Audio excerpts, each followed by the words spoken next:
Med Plus, çdo të enjte me fillim nga ora 20. Ju sjell informata, tema aktuale, këshilla e çdo gjë tjetër nga fusha e shëndetësisë. Med Plus me doktor Hektor Binishi për te mjekësisë. Teleshikues të nderuar miq të emisionit Med Plus, mirëmbrëma dhe mirë se erdhët në emision. Sonte do të përqendrohemi në një temë thelbësore për shëndetjen e fëmijëve dhe adoleshentëve tonë. Bëhet fjalë pra për parandalimin e sjelljeve të rrezikshme tek fëmijët dhe adoleshentët. Po ashtu, sonte do të sjellim një shembull që tregon se suksesi nuk varet nga vendi dhe pozita ku fillohet, por nga përkushtimi, puna dhe qëllimi që ndjekim. Me ne është një profesionist që ka nisur punën si infermier në fshat të Gjakovës dhe më shumë mund, angazhim dhe edukim të vazhduar ka arritur të ngjitet në majat akademike, duke u bërë doktor i shkencave në fushën e mjekësisë dhe shëndetit publik. Pra sonte me ne është zoti Muhamet Kadria, ekspert i shëndetit publik. Mirëmbrëma zoti Kadria dhe faleminderit që erdhët në emision. Mirëmbrëma doktor rektor, faleminderit për ftesën. Zoti Kadria, unë e bëna një prezantim shumë të shkurt, kisha pas dëshirë të na tregoni pak më gjatë për ju. Po, unë quhem Muhamet Kadria, jam i lindur në Gjakovë. Shkollën fillore kam kryer në vendlindje deri në klasën e 7, ku për shkak të rrethanave të luftës së fundit në Kosovë, jam i detyruar të largohem, domethënë si pasojë e represionit okupatorit serb në qytetin e Shkodrës, ku atje kam përfunduar klasën e 8 dhe më pas në vitin 99-2000 kam regjistruar shkollën e mesme të mjekësisë Hysni Zajmi në Gjakovë dhe kam përfunduar studimet e shkollës mesme në Gjakovë. Pastaj kam regjistruar studimet universitare në Universitetin e Prishtinës Hasan Prishtina, degen kimi biologji, Fakultetin e Edukimit, ku në vitin 2008 i kam përfunduar këto studime. Pastaj domethënë në vitin 2011 kam regjistruar studimet prapë në Universitetin e Prishtinës në Fakultetin e Mjekësisë në departamentin e infermierisë, ku i kam përfunduar këto studime në vitin 2013 dhe 2014.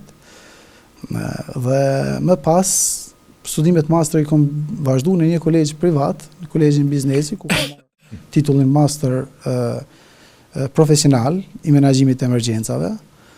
Ndërsa masterin e dytë kam vazhduar në Universitetin e Vlorës, Universitetin Ismail Qemali në Vlorë, në Fakultetin e Shëndetit, ku përfundova studimet master shkencor në shkenca infermierore, për të vazhduar me tutje në studimet e doktoratës, ku në vitin 2022-2023 regjistrova studimet në Universitetin La Sapienza në Rom, dhe këto studime kam përfunduar para një muaji, domethënë duke doktoruar në shkenca mjekësore dhe shëndet publik.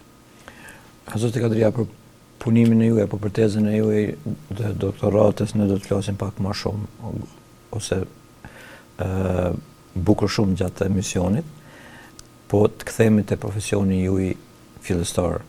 Ai është infermier, ju keni filluar punën si infermier nëse unë zgaboj në fshatin Kralan prej kohë dhe keni ku keni lind, nëse zgaboj, dhe po ata dëshira dhe ju keni pas dëshirë që asesi të mos ju mesin bërgj as profesionin si infermier, as kolegëve të ju që kryejnë një punë shumë të madhe në shëndetësi, dhe të flasim pak edhe për infermierët. Si vlerësoni pozitën dhe në sistemin shëndetësor të Kosovës të infermierëve dhe cilat janë sfidat kryesore me të cilat infermierët ballafaqohen sot të ne? Po patjetër doktor rektor, unë karrierën time kam filluar si infermier në Qendrën Kryesore të Mjekësisë Familjare, në ambulancën e mjekësisë familjare në Kralan. Jam punësuar për herë të parë si infermier me shkollim të mesëm.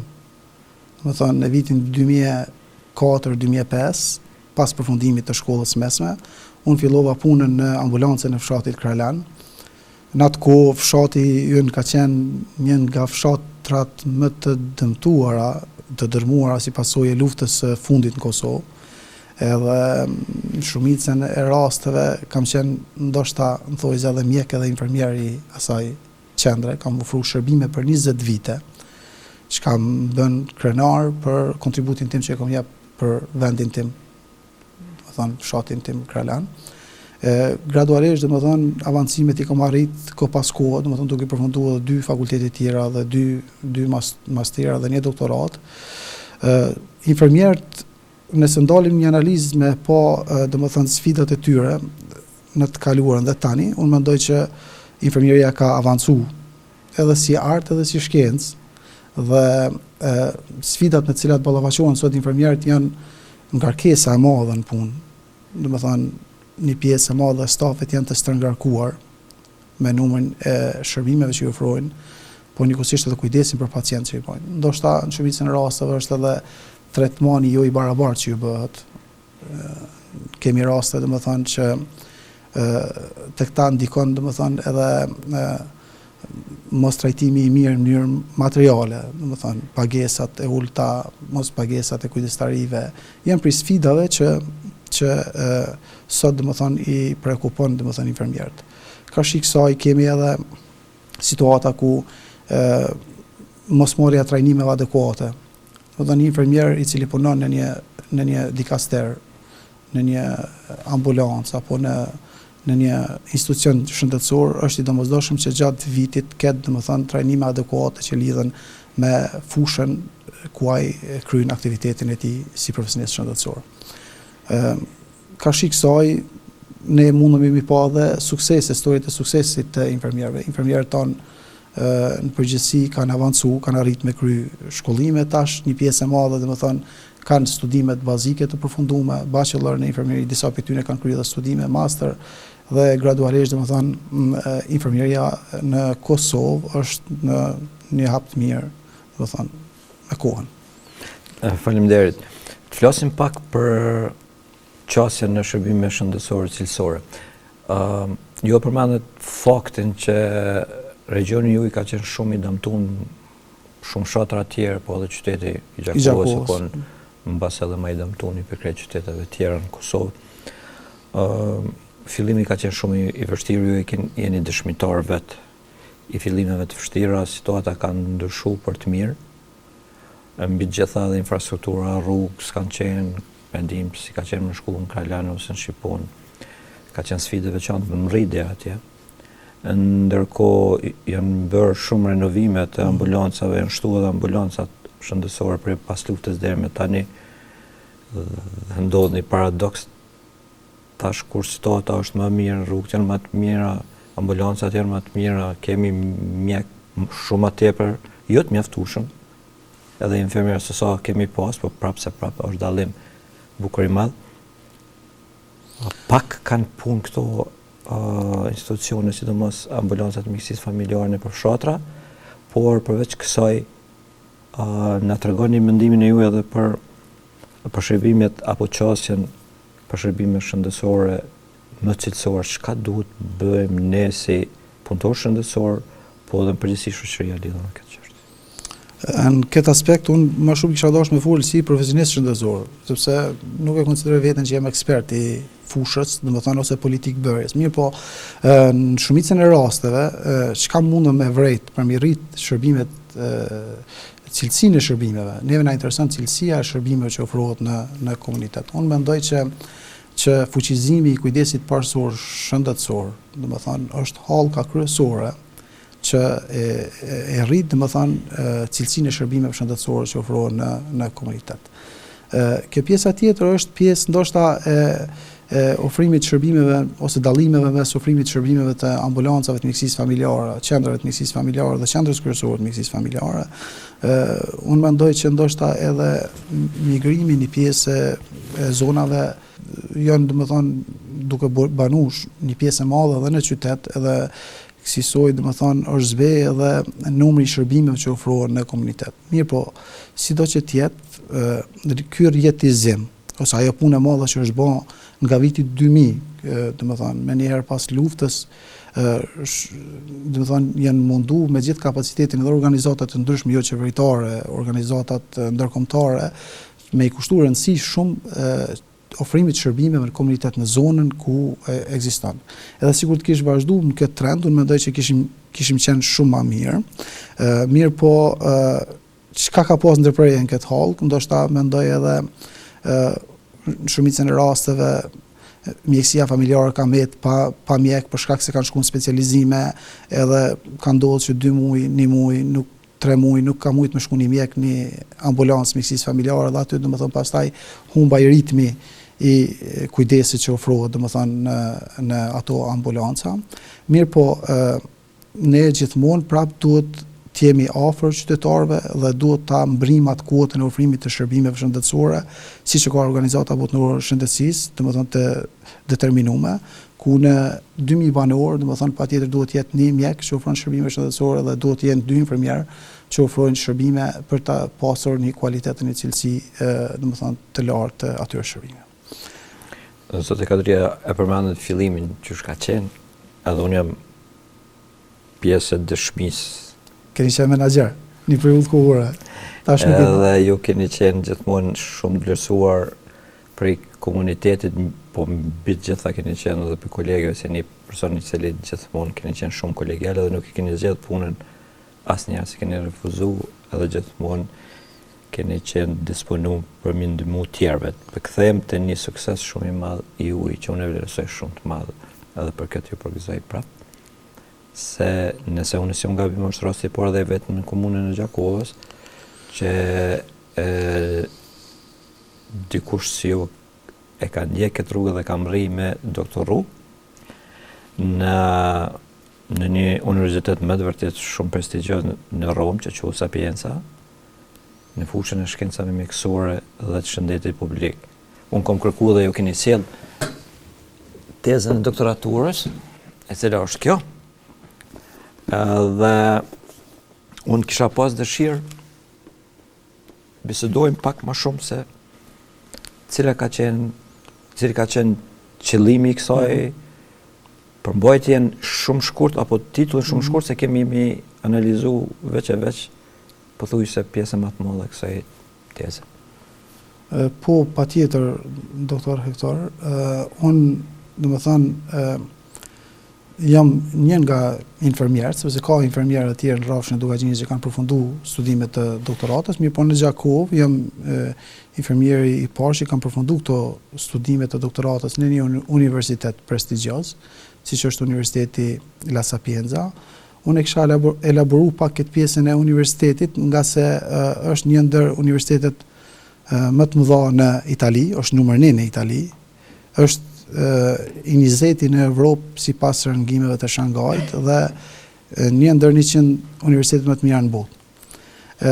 Po ta fatin që duke i pa domethënë gjendjen e sjelljeve deviante të nxënësve në shkollat e mesme, domethënë të Kosovës, gradualisht domethënë vendosa ta propozoj si projekt dhe kësaj mu pranu projekti dhe gradualisht pastaj në studime kam arritur domethënë me i shtjellu këtë temë, domethënë sjelljet e rrezikshme, tema është sjelljet e rrezikshme shëndetësore të hasura tek të rinjët e shkollat mesme në Kosovë, roli i edukimit në parandalimin e sëmundjeve dhe në rritjen e cilësisë së jetesës. Domethënë një temë aktuale, edhe një temë e cila domethënë nga kjo kemi arritur mi nxjerr disa dhëna të cilat i kanë t'i kaluar për shmëritë e projektit tim. Përveç kësaj, domethënë, na e kemi nxjerrë edhe disa rekomandime edhe përfundime që patjetër që janë të dobishme shumë për shkollat e mesme edhe për nxënësit të cilët kanë sjellje devijante, domethënë në shkolla. Sigurisht, flasim tash pak më shumë për pikat kryesore të gjetjeve të juja. Po. Do thotë ju patjetër që si pjesë e doktoraturës është të bëjnë edhe ulumtimet. Po më interesojnë disa pyetje fillestare. E para është mos pa të flasim pak për mostrën, vendin ku është zhvilluar. Edhe trendet aktuale të sjelljeve të rrezikshme që përvren tek nxënësit e shkollave të mesme.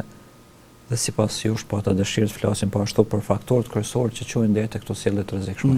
Domethënë, të flasim një herë për këto, mandej do të vazhdojmë edhe për pyetje tjera. Domethënë, hulumtimin e kam zhvilluar në Kosovë, në shkollat e mesme të Kosovës. Domethënë, mostra ka qenë zgjedhur anonime në shkolla, një mostrë prej 300 adoleshentëve. Kam pas një pyetësor të standardizuar me një numër bajegi të madh të pyetjeve, që ka u zhdasht paraprakisht, domethënë, gjithë pyetësorët kanë qenë të plotësuar fizikisht. Domethënë, nuk kemi pas asgjë që është plotësu online, mirë domethënë gjithë kanë qenë fizikisht, kanë qenë anonim, edhe janë mundu me qëndru domethënë gjithmonë për me rujt domethënë me përshkruar realitetin objektiv që gjendet domethënë në ato shkolla ose që përshkruhet nga ata adoleshentë. Zakonisht domethënë ne në temën tonë të doktoratës kemi shtjelluar domethënë 6 domene të sjelljeve devijante që i kanë trit që hasen në Kosovë, por jo vetëm Kosovë, tema të tilla domethënë me problemet e tilla kanë edhe vende të ndryshme të botës, se mos flasim për vendet të cilat janë në tranzicion, siç është vendi ynë. Është prej fenomeneve negative siç është duanpirja, alkooli, konsumimi i substancave narkotike, inaktiviteti fizik dhe keq ushqyeshmëria, smundjet seksualisht transmetive, bullizmi në shkolla dhe bullizmi social. Domethënë janë këto domene të cilat janë shtjelluar edhe në bazë tyre, disa prej tyre, domethënë nuk kemi dalë edhe bashkë mirë.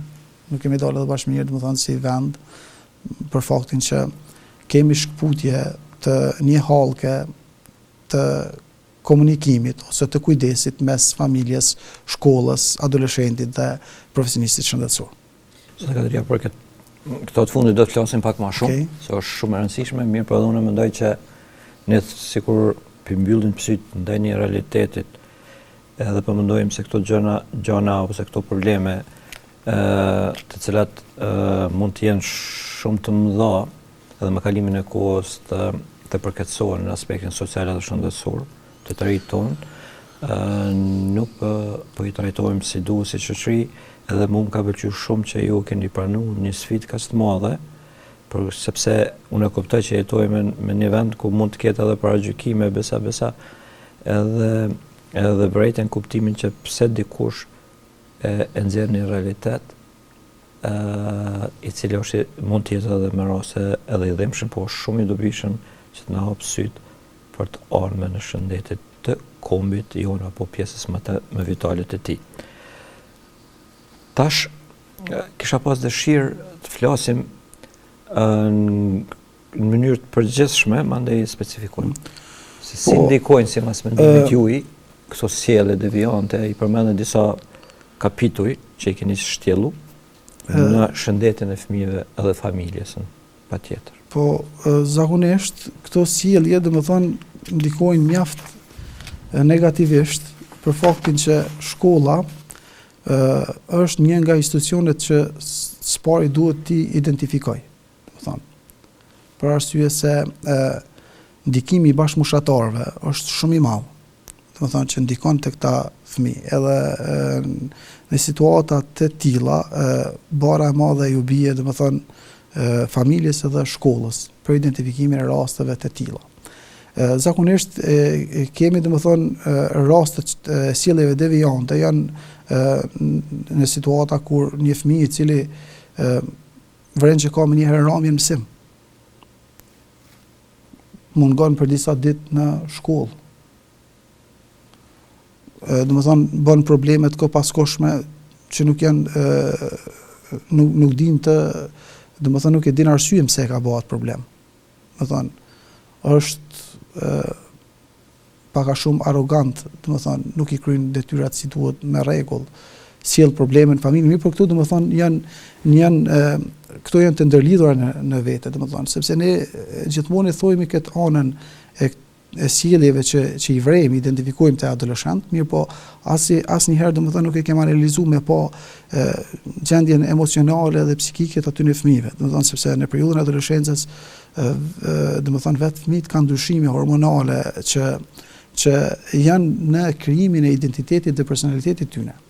Edhe asnjëherë domethënë nuk e di që është analizuar mirë ose është pa domethënë situata ose gjendja e tyre emocionale, problemet e tyre që mund të kenë familje, domethënë ka raste domethënë që mund të kenë edhe probleme në familje, domethënë ku prindërit i kanë të divorcuar ose mos kujdes ose gjendja rëndë ekonomike ose financiare. Tash domethënë është bajegi sfiduese kjo pjesë edhe për prindrit, po edhe për shkollën domethënë. Edhe për shkollën, për faktin se shkolla gjithmonë mundohet me jep maksimumin në edukim ose në identifikimin e rasteve të tilla, mirë po shumë herë nuk po i arrin. Domethënë kemi raste kur nuk po i arrin për shkak se kjo shkputja e hallkës domethënë kujdesit të aspektit familjar dhe prindëror po e pengon domethënë edhe në identifikimin e rasteve të tilla. Zotë Kadrian, të flasim pak për familje pak më shumë, se kujtoj që është shumë e rëndësishme.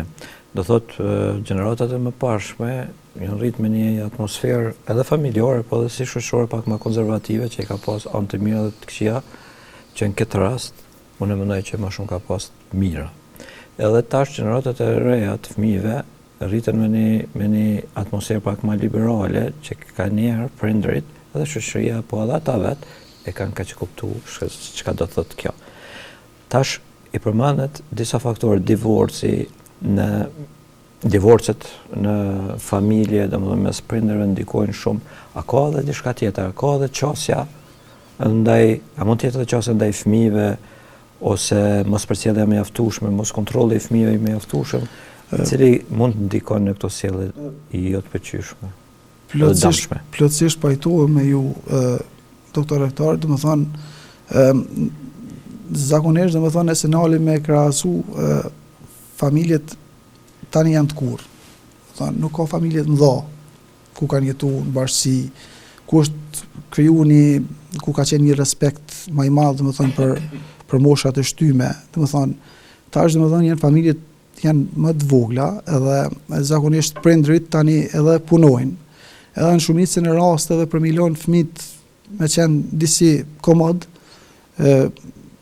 prindi hiç nuk e ka problem që ja lën telefonin fëmijës 12 orë, 13 orë në ditë, pa monitorim. Domethënë një prej defekteve kryesore që mendoj që fëmijët i shtyn në sjellje deviante është edhe përdorimi i teknologjisë pa monitorim prindëror. Domethënë çka nuk e kam vrejt, domethënë në komunikim edhe me kolegët e tjerë ku i kam përfunduar studimet, domethënë edhe në ulëmtime që kam kryer lidhur me temën e doktoratës, domethënë tek ne, domethënë prindërit nuk i monitorojnë fëmijët ose nuk e kanë një limit caktuar kohor ku për shembull telefoni i tij ose smartphone i tij në orën 9, domethënë në mënyrë automatike me u shkyq, domethënë edhe me ai fëmijë domethënë mes me pas qasje ose me pas me një limit caktuar kohor sa përdoret, po njëkohësisht edhe me pas se çka domethënë ai fëmijë po përdor domethënë ose po shfleton në ato faqet e internetit ose në lojrat e ndryshme të cilat i përdorin. Domethënë shumicën e rasteve fëmijët e kanë gjetur atë komoditet, në shumicën e rasteve edhe të moshave të reja që nuk lidhen me këtë pjesën e ulëmtimit tim, domethënë refuzojnë ushqimin ose ku ta diun pa pas një telefon afër, domethënë dhe prindi për me afruar komoditetin ja lijon. Domethënë gjë që është e gabueshme, unë mendoj që duhet me qenë disa limite të caktuara ku domethënë fëmia duhet ta di domethënë vendin ku e ka, dhe njëkohësisht roli i prindrit duhet të jetë domethënë dominant dhe drejtues të fëmijët. E njëjta gjë është edhe te adoleshentët, domethënë. Edhe te adoleshentët kemi domethënë në ulëmtimin tim që kam përfunduar është vërejt domethënë që kemi shumë probleme sidomos tek bullizmi social, që ndoshta do të diskutohet në pyetje më vonë, domethënë është tepër i rritun edhe ky bullizëm më vonë domethënë bën një grup i njerëzve që e atakojnë një individ caktuar për nga veshja ose për nga natyra ose për nga qëndrimi i tij edhe kësaj domethënë e krijojnë një imazh mjaft keq edhe e ndin atë person, e bëjnë ndihet shumë keq edhe në aspektin emocional edhe në aspektin psikologjik, që më vonë pastaj edhe ndikon edhe negativisht në shëndetin mendor të tij. Disa shtete shumë përparume në Evropë veç kanë filluar të vendosin limitet e përdorimit të telefoneve deri në moshën 16 vjeçore. Unë edhe pse ndoshta kjo deklarat nuk është shumë e popularizuar, por unë kisha pas dëshirë që edhe shteti jonë sa më shpejt të veprojë në mënyrë të ngjashme, sepse në këtë mënyrë ruhet shëndeti i fëmijëve tonë, po edhe i familjeve, sepse nëse një fëmijë devijon në drejtim të smundjeve të bashkëpunisë konkretisht, atëherë vuan krejt familja dhe shoqëria, kështu që unë kujtoj që duhet me pas shumë kujdes përveç prindve dhe shteti jonë kur prind dështojnë se si duket nuk kemi të kryej punën si duhet këtë aspekt, atëherë edhe shteti të vepron. Të flasim pak e përmendën bullizmin social. Kisha pas dëshirë të bisedojmë edhe për ndonjë gjetje tjetër e cilat i ka tejkalu ato pritshmëritë fillestare të juaja, të cilat kanë dalë mos të më ante, po ma keq se sa që keni mendu, përveç bullizmi social, cilat janë ato dhe t'i shtillojmë pak ato çështje. Zakonisht, doktor, në këtë hulumtimin tim, unë jam fokusuar në këtë pjesën e gjeturave reale ose përjetimit emocional ose psikologjik që e kanë pas, domethënë, adoleshentët në shkolla. Domethënë, në një pyetje aty që është, domethënë, a keni përjetu, domethënë, gjatë 12 muajve të fundit, domethënë, përqeshjen nga bashkëmoshatarët në ndonjë situatë caktuar, domethënë, kjo domethënë ka dalë që një numër i madh i respondentëve kanë japë një vlerësim që po e kanë përjetuar një gjë të tillë. Domethënë, kjo është shqetësuese. Çka duhet me bëhet tash na me mujt me ndalu, është zakonisht domethënë është roli i shkollës në këtë kontekst. Përveç saj është roli i familjes dhe i prindërve që duhet të merren me situata të tilla, sepse ata fëmijë zakonisht gjenden në një gjendje të rënduar emocionale edhe psikologjike, edhe në shumicën e rasteve edhe refuzojnë me shku në shkollë për shkak të përqeshjes ose për shkak të përbuzjes që mund t'i bëhet nga individ të caktuar ose bashkëmoshatar të caktuar. Domethënë kjo përqeshje mund të qenë ose ky bullizim mund të qenë edhe në aspektin social, pastaj mirret një fotografi e tij modifikohet ose mirret një insert i caktuar, edhe ai fëmijë nuk arrin domethënë me rimarr veten përveç se nëse punohet me ta. E tash cili është roli i shkollës, domethënë shkollat tona fatkeqësisht tash kanë domethënë grupet punuese të tyre dhe psikologë dhe sociolog. Unë i kisha lutur që ata psikologë dhe sociolog të mos merren vetëm me rastet ku i identifikojnë, por ko pas kohë, domethënë kishin një ide e mirë që të punohet me tema të caktuara, domethënë në klasa si parandalim, t'ju tregohet domethënë për pasojat që mund me sjell, t'i aktivizojnë edhe grupet e trive që të punojnë vetë për trit. Domethënë edhe kësaj domethënë ta largojmë si fenomen, nga se është një fenomen i shëmtuar që ndikon mjaft negativisht edhe në shëndetin mendor të atyre fëmijëve që atakohen. Tash në shumicën e rasteve ne kemi edhe situata të tilla ku roli i shkollës e ka edhe detyrën e vet. Domethënë, nëse një fëmijë vrem që i ka këto çrregullime se këto sjellje, është mirë që kur punohet me atë fëmijë mos ta merr vesh krejt shkolla, mos ta merr vesh klasa, mos ta merr vesh, domethënë, ose mos identifikohet si person, po domethënë puna me to të bëhet në një orar ose në një situatë ku ai e ndin veten me komod edhe njëkohësisht arrin me pranu domethënë rehabilitimin psikologjik dhe social që mund të bëhet. Do të kalojmë ndonjë se edhe çështja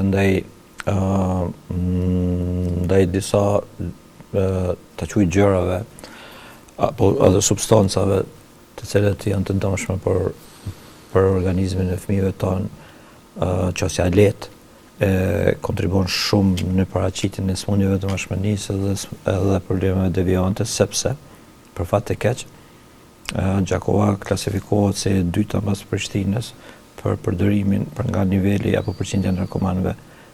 Dhe unë nuk e di, me të vërtet nuk e di se çka jemi të bëna si shoqëni përgjithësi, s'e du mi fajsu veç organet e rendit, se jemi një vend shumë i vogël që mund ta kontrollojnë edhe këtë shitjen e trafikimin e tjerë, po përfshi këto edhe familjen e si punëtor shëndetësor edhe arsimin. A mendoni që edhe qasja shumë e lehtë ndaj donit, alkoolit, jemi të rrethuar me shkollat janë të rrethuar me ofertat të nduardorshme, është një ndër arsyet që këta fëmijë provokojnë dhe sfidohen dhe bien këto sfidime. Dhe e përmendet një ligj për është po kisha pas dëshirë ta dëgjoj edhe këtë punë. Është shumë e vërtetë kjo çka elaborut në këtë formën edhe të pyetjes, ndoshta unë mendoj që jo vetëm shkollat në qytetin tonë, por përgjithësi Kosova ka problem me qasjen që ju krijohet domethënë nxënësve të shkollave të mesme. Domethënë njëherë në momentin kur dalin nga rrethojat e shkollës, ata domethënë i ekspozohen aty përballë domethënë trafikave të ndryshme ose marketeve të ndryshme që ju krijohet një qasje e lehtë domethënë e marrjes së një pako cigare ose edhe substancave tjera narkotike ose dillerave që mund të më qenë domethënë prap duhet mu lidh te pjesa e rolit prindit. Unë e thash ma herët që familjet janë të kurrë, domethënë, prindërit janë të angazhuar me punë, edhe mosaftësia me përcjell fëmin në situatat e tilla, domethënë, del nga ai fëmijë domethënë mund të rreshas edhe ndikimi i madh i grup moshave, adoleshentëve të tjerë, sjellin deri këto sjellje të rrezikshme që më vonë rrezikojnë edhe shëndetin e tyre, domethënë shëndetin e tyre fizik, po edhe psikologjik. Ma shumë duhet me bëhet, domethënë mu marrë me edukimin, promovimin shëndetësor edhe njëkohësisht me u rregullu me ligj. Domethënë ne nuk kemi ende ligj mbi sigurinë e shkollave. Ka rregullore, domethënë ka rregullore të brendshme që kanë nxjerr shkollat, ka rregullore ose amandamente që kanë nxjerr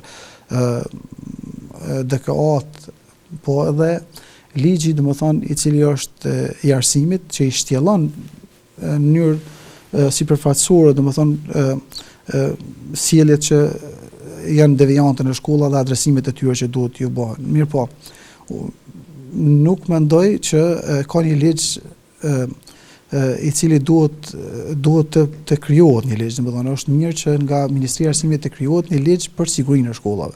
Punon një zyrtar aty që merret me rastet e tilla, rastet e cilet sjellin domethënë rrezik edhe për fëmijë të tjerë, por njëkohësisht edhe për domethënë personat të cilët ofrojnë shërbime në shkollë. Ne domethënë kemi pa edhe raste në media domethënë të konflikteve të ndryshme që ndodhin.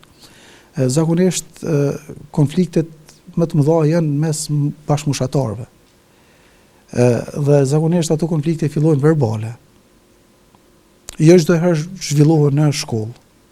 Domethënë, kemi raste ku fillojnë në shkollë, edhe më njëherë posa t'i kalojnë rrethojat e shkollës, aty domethënë kemi përleshje fizike që cilat domethënë kemi pas raste që kanë përfunduar me fatalitet edhe me vdekje, domethënë për shkak të përdorimit të armëve të ftofta, boksave të hekrit apo edhe sprejeve të ndryshme, gazit lotësjellës e tjerë. Domethënë nëse pyetim nga kjo, pastaj shohim se shkolla thojmë që nuk ka ndodhur konflikti brenda shkollës, ama aspekti tjetër është nis brenda shkollës, domethënë ose përmes rrjeteve sociale. Mirë po, çka kemi mujt me vrejt ne, kemi mujt me vrejt që rastet problematike në shkolla, supozojmë deri me tani janë shtjellu me një masë disciplinore që është bo fëmijëve ose adoleshentëve, nëse ka qenë problematik në shkollë, ka sjell ko pas kohe probleme, është njoftu prindi, janë njoftu organet e rendit për shkak të problemeve vazhdueshme, sepse edhe për shkollën është barë, nuk është e lehtë me menaxhu një situatë tillë. Do të thonë janë në një situatë palakmueshme dhe nuk janë duke u trajtuar me meritën çfarë e meritojnë ata. Dhe nuk është mjaft e lehtë. Çka ndodh me ata fëmijë? Ata fëmijë, nëse ai fëmijë ka bënë një problem në gjimnazin, supozojmë ai Artushi apo në ai shkollë tjetër, e mora X shkollë, sepse nuk dija ka raste në këtë rast që i transferojnë në një gjimnaz tjetër. Supozojmë për shembull një gjimnaz në regionin e Ponoshesit apo Cermjanit. Domethënë çka ka ndodhur me këtë transferim? Tjetër. Nuk është marrë as pak me gjendjen e atij fëmiu, askush, po domethënë si mas disiplinore e kanë larguar nga një ambient dhe problemin e kanë zhvendosur në një ambient tjetër. Unë mendoj që kjo nuk është zgjidhje. Zgjidhja domethënë është ku duhet të qasemi me domethënë personit i cili ka cilë devijante përmes psikologut, sociologut, po në situatat e tilla bashkëpunim me prindrit, me pa domethënë gjenezën nga ka ardhur kjo. Sepse si pasojë ndikimeve të mëdha të adoleshentëve edhe nga grupet e bashkëmoshtarëve, ata hezitojnë edhe me tregu. Domethënë e marrin ashtu dhe nuk e tregojnë problemin nëse nuk arrijmë domethënë me punu gradualisht edhe me qit në pa ose me zbulu të vërtetën domethënë nga karriera domethënë ajo sjell. Ne kemi pas edhe gjendje domethënë ku prind edhe nxënësit kanë qenë jashtëzakonisht të mirë në mësime, por gradualisht pas një periudhe kohore ka pasur rrëmje drastike në procesin mësimor. Kjo ka qenë domethënë ndikimi i grupeve të bashkëmoshtarëve të tyre, domethënë e kanë konsideruar trend, nëse ti nuk e pin duhanin, ti nuk je në trend me kohën, domethënë. Edhe ajo është ajo akti i formësimit tyre që ta provojnë një herë, pastaj edhe një herë gradualisht domethënë kështu fillon domethënë edhe konsumimi i tyre, domethënë varfëria prej duanpirjes, alkoolit dhe substancave të tjera narkotike. Është e vërtetë që Gjakova që një kohë domethënë është e dyta pas Prishtinës që konsiderohet edhe në bazë ulëmtimeve që janë nxjerrë të substancave narkotike. Unë mendoj që është hapi i fundit që duhet të ndërmarrim si shoqëni, të aktivizohemi si shoqëni që të punojmë gradualisht me tatëri, gradualisht në familje, domethënë të niset nga familja, shkolla edhe profesionisti shëndetësor, të mos ketë takime me prindërit që bëhen në fund semestrit. Edhe në fund semestrit më thon fëmia jot ka mungu, kaq mungesa ka. Edhe prindi ndoshta ka qenë ngarkuar me punë, me ku ta dim ne, nuk është njoftu me kohë, po bëhen takime javore, nëse është nevojshme edhe ditore, edhe mujore, edhe domethënë ta ruajmë këtë rini, sepse nga kjo rini varet edhe e ardhmja e shoqënisë tonë pastaj. Patjetër, pra në përpajtohem zoti Kadria që para ndalimi i problemeve shëndetësore është kryefjala e zgjidhjes së problemit, bashkëpunimi mes prindërve, mësimdhënësve apo shkollës dhe punëtorëve shëndetësor, por ashtu duhet me qenë shumë më mirë i organizuar që të mos vje puna që shkollat tona të zhvillohen në arenat e arteve marciale, si për fat keq kemi raste të shqyqojmë baza të rregullta. Po flasim për një temë që e preferoni shumë, i kushtoni shumë kohë, e kjo është edukimi shëndetësor dhe promovimi shëndetësor në komunitet. Ju jeni shumë i angazhuar, mos harrojmë se ju akoma punoni edhe si infermier në kujdesin paliativ nëse aktualisht. Po, doktor rektor, unë kam fillu me njëherë domethënë pas hapjes së kujdesit paliativ, unë jam aktivizu si infermier në njësinë e kujdesit paliativ në Gjakovë. Unë mas pari dëshiroj ta përgëzoj Kuvendin Komunal të Gjakovës për hapjen e kësaj njësie, sepse shumë ju është domethënë kriju një qasje e lehtë personave që kanë nevojë, personave që janë në stadiet e fundit, personat me sëmundje kronike, sëmundje obstruktive të rrugëve të frymëmarrjes, pastaj me probleme personave të palëvizshëm. Shërbimet që ju ofrojmë, domethënë kujdesin paliativ kanë qenë të domosdoshme, edhe Gjakova ka marrë një hap mjaft mirë në këtë drejtim, edhe pse duhet të zhvillohet tutje, sepse është domethënë në përgjithësi është një disiplinë e re e ofrimit të shërbimeve dhe aty duhet me punu një ekip multidisiplinar që ne ende nuk kemi arrit me domethënë kompletu, domethënë duhet me pas mjek profesionist, infermier të kujdesit paliativ dhe geriatrik, duhet me pas psikolog, sociolog, punëtor vullnetar, domethënë kështu është një ekip që mund të konsiderohet për shërbimet që i ofrojmë, po si të jetë është një nismë e mbar e ofrimit të shërbimeve. Dhe unë si infermier që nga shkolla mesme jam marrë me edukim dhe promovim shëndetësor. Zakonisht domethënë kam arrit gjatë kësaj periudhe kemi një monografi që e kam botu, që është kujdesi infermieror tek të sëmurët paliativ. Është domethënë është botuar nga Universiteti Femi Agani në Gjakovë. Edhe kjo domethënë i qasët personave të cilët janë në stadin e fundit të jetës, edhe pse ne si Kosovë kemi popullatën mjaft të re, gradualisht deri në vitin 2050 ne kemi pas nevojë mjaft madhe për shërbimet në komunitet që ofrohen nga edhe nevojat për kujdes paliativ dhe geriatrik. Edhe përvoja më e mira që ka qenë e fituar nga kjo ka qenë një vizitë studimore që kemi bërë në Gent, në qytetin Gent të Belgjikës. Do të flasim edhe për këtë vizitë. Ndalëm pak të aktivitetet. Do të thonë kur i përmend aktivitetet e juaja, unë i kam këtu 2 libra, një është i juaj dhe tjetri është me bashkëautor apo bashkëautor. Do thot e përmendet kujdesi infermior tek të sëmurët paliativ, që nuk është libër i shpesht apo temë shpesht e trajtuar për infermeri të ne. Edhe një aktivitet tjetër, unë për llogarisë aktivitet i cili kontribon në përmirësimin e shëndetit, në manipulimet infermierore të kombinuar në teori dhe praktik. Tash kisha pas dëshirë, ju i keni sjell edhe disa foto të aktiviteteve të juaja, t'i komentojmë shkurt, edhe nëse doni edhe ndonjërin për këtyre librave.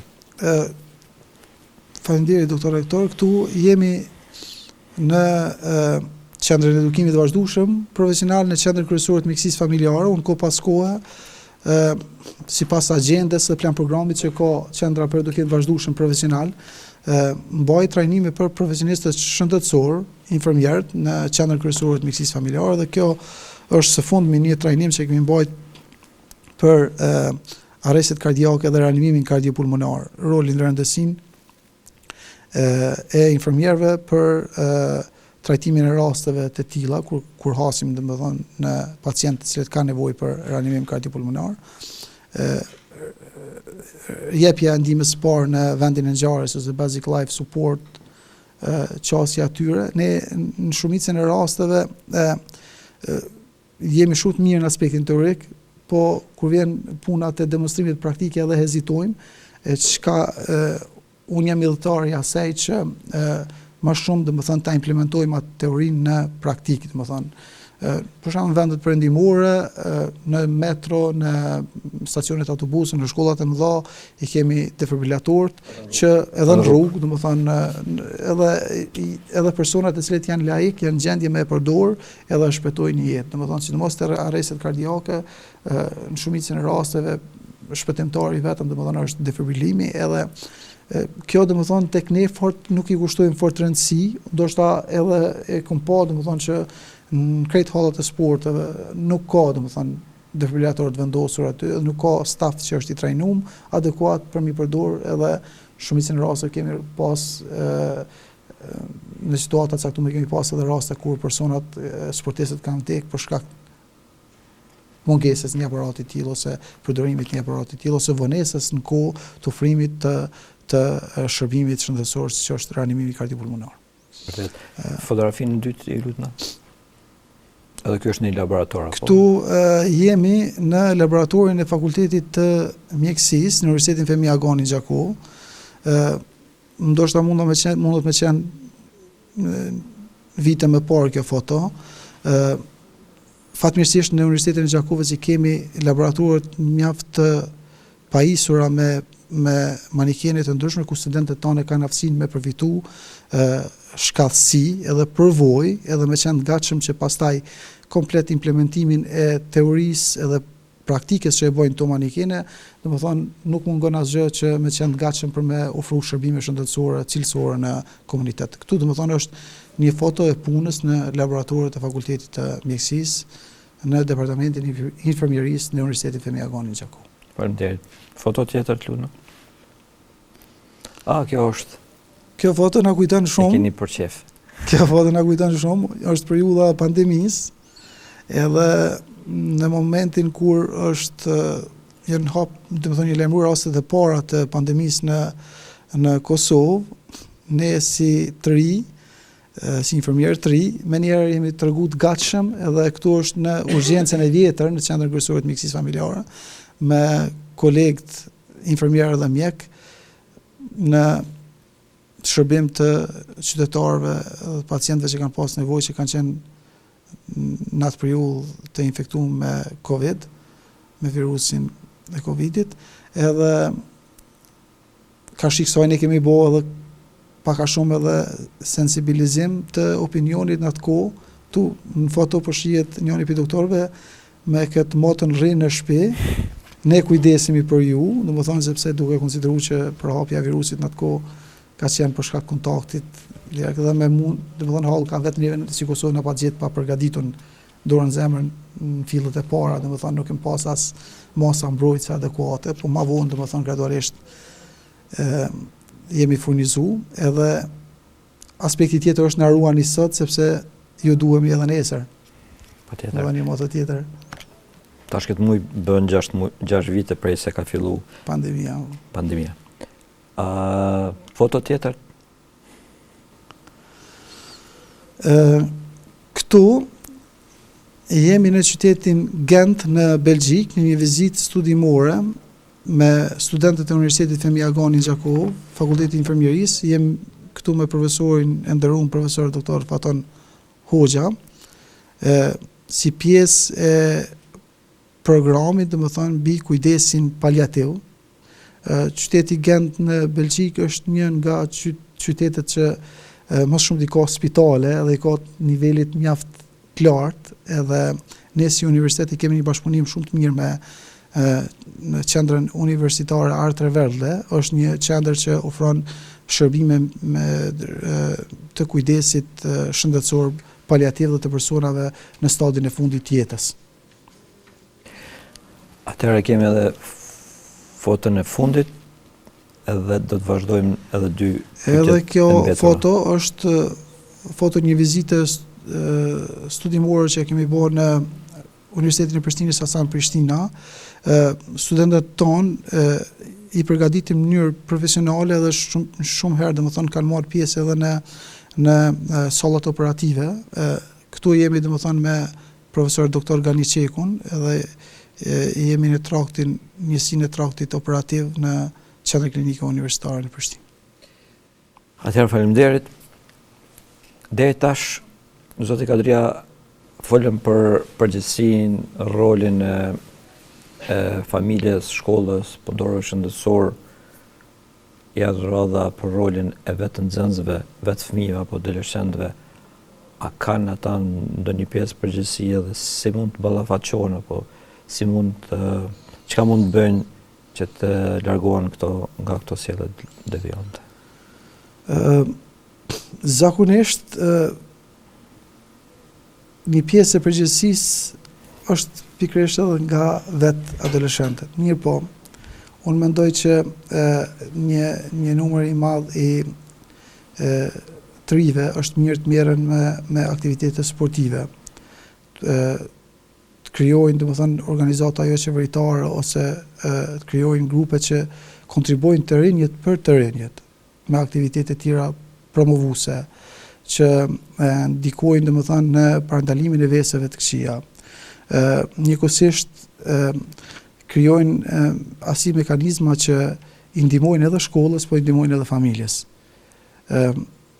Roli i të rive është i jashtëzakonshëm për ndihmës, domethënë tek trend. Unë thash ndikimi i bashkëmoshatarëve është shumë i madh, edhe në aspektin negativ, po edhe në aspektin pozitiv, nëse janë veç nismat që mirën domethënë nga vetë të rit. Kemi pas 3 adoleshentë që së bashku me organizata tjera jo qeveritare kanë marrë trajnime adekuate për dëmtimet që shkaktohen nga duanpirja, për dëmtimet dhe pasojat që i sjell droga, për pasojat që sillen nga sëmundjet seksualisht transmetive, për edukimin shëndetësor dhe gjendjet emocionale dhe psikologjike që shkaktohen nga bullizmi. Edhe gjitha këto janë të mirëseardhura dhe janë fuqizuese për adoleshent gjithmonë, duke qenë të përkrahur nga shkolla edhe nga familja, edhe nga profesionistët shëndetësorë. Nëse kjo kishte qenë një kombinim adekuat edhe që i zhvillu gradualisht, ne kemi me arrit me stupu fenomene negative që janë brenda shoqërisë tonë. Shumë faleminderit. Pyetja fundit për pjesën zyrtare është e lidhur me mesazhin e juaj ka shi publikut jon. Mesazhi im për të rit është edukim, sa më shumë të mësojnë, përmes edukimit arrin të kapërcejnë ato barierat e vështira që i kemi si shoqëni. Dhe njëkohësisht mesazhi për shkollën është bashkëpunim më shumë me prindërit, me adoleshentët, po edhe me profesionistët shëndetësorë. Edhe mesazhi për prindërit është monitorim më shumë mbi adoleshentët, përkushtimi i kohës për ta, sepse vetëm këtë mënyrë kemi me arrit me erujt rinin tonë dhe njëkohësisht me sjell fryte pastaj nga kjo rini shoqënisë tonë. Zotë Kadalia, shumë faleminderit, na kishte shumë më folë dhe shumë më tepër, po kohën e kemi të limituar, si çdo mision tjetër. Në fund e kam një pyetje personale. Zotë Kadalia, kur shikoni sot rrugët që keni bërë nga një infermier në shkollë të mesme që e thatë, me kushte modeste punën në atë kohë, deri te titullin që keni sot që është doktor i shkencave, na tregoni se cili ka qenë moment që ju ka bërë të thoni unë duhet të vazhdoj dhe unë mund të arrijë më larg. Çka ka qenë përcaktuese që ju më marrë një rrugë shumë të vështirë, shumë gjatë, po tepër të suksesshme në fund, sepse përsëris edhe herë nuk kem rast tjetër në komunën tonë si rasti juaj. Doktor Rektor, unë si fëmijë kam qenë fëmijë i cili kam pas qejf me eksploru. Edhe si ri, ndoshta edhe jam pjek pak para kohë, domethënë në moshën 18 vjeçare jam punësues si infermier dhe kam ofruar shërbime shëndetësore. Gradualisht domethënë e kam dashur gjithmonë shkollën dhe në momenti i parë që më është jep një mundësi për mua vazhdu shkollim, unë nuk kam hezitu. Edhe tituj që i kam marrë janë tituj që arrijen vetëm me përkushtim dhe njëkohësisht qëllimi i gjithë kësaj është që të ofroj shërbime në komunitet dhe në vendin tim, sepse ne që kemi përfunduar edhe studimet jashtë vendit i kemi pas edhe mundësitë me qëndruar në vendet ku i kemi kryer ato studime. Po plotësisht domethënë kemi edhe leje qëndrimin që ne ka jep shteti italian, mirë po unë si profesionist shëndetësor kam vendosur që kontributin tim ta jep në vendin tim, edhe si unë ka mjaft shqiptar, mjaft student të zellshëm që kanë kryer studime në vende të ndryshme të botës, edhe gradualisht po kthehen edhe po kontribuojnë në shoqërinë tonë. Kjo është ajo që kisha për mbledh, pika të shkurta. Faleminderit shumë për ftesën e mundësinë e dhënë në emisionin tuaj. Ishte kënaqësi. Të dashur miq, investimin e dije në edukim dhe në shëndetin e brezave të ri është investim në të ardhmen tonë të përbashkët. Gjithashtu, në këtë emision mysafiri ynë ka dhënë një shembull të qartë se sa larg mund të shkojë një person nëse ka motivim, përkushtim dhe dije. Na kaq kishim për sonte, por mos harrojmë ndërkohë dhe gjithmonë të ruajmë mendjen dhe shëndetin tonë. Edhe herë pra, natën e mirë dhe mirëpafshim.